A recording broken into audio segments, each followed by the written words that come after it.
আসসালামু আলাইকুম ভিউয়ার্স, আশা করি সবাই ভালো আছেন। আজকে আমরা চলে আসছি টাঙ্গাইলের সবচেয়ে বড় এবং সবচেয়ে সুন্দর মাঠ, ঐতিহাসিক সেই ডুবাল খেলার মাঠে।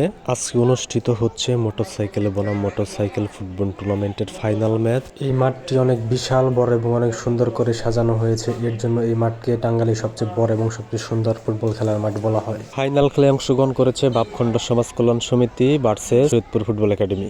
দর্শকদের উপস্থিতি ছিল দেখার মতো, অসংখ্য দর্শকের ঢল নামে খেলাটি দেখার জন্য। খেলার শুরুতেই প্রথম অর্ধে বাপখণ্ড সমাজ কল্যাণ সমিতি 1-0 গোলে এগিয়ে যায়। হাফ টাইমের পরে শরীয়তপুর একটি ওন গোল করে, যাতে বাপখণ্ড লিড বেড়ে 2-0 দাঁড়ায়। তার কিছুক্ষণ পরেই বাপখণ্ড আবার আরেকটি গোল করে খেলার লিড 3-0 নিয়ে আসে। খেলার শুরু থেকে বাপখণ্ড তাদের লিড ধরে রাখে। খেলার শেষের দিকে অবশ্য শরীয়তপুর একটি পেনাল্টি পায় এবং তাদের সান্ত্বনামূলক একটি গোল করে। ফুল টাইম শেষে খেলার স্কোর হলো বাপখণ্ড সমাজ কল্যাণ সমিতি 3 এবং শরীয়তপুর ফুটবল একাডেমি 1। খেলাটিতে বাপখণ্ড সমাজ কল্যাণ সমিতি জয়লাভ করে এবং 150 সিসির মোটরসাইকেল জিতে, এবং রানার্স আপ দল শরীয়তপুর ফুটবল একাডেমি একটি 100 সিসির মোটরসাইকেল জয়লাভ করে। সবাইকে অসংখ্য ধন্যবাদ আমাদের পাশে থাকার জন্য। লাইক, কমেন্ট, সাবস্ক্রাইব, শেয়ার করে পাশে থাকবেন। আসসালামু আলাইকুম।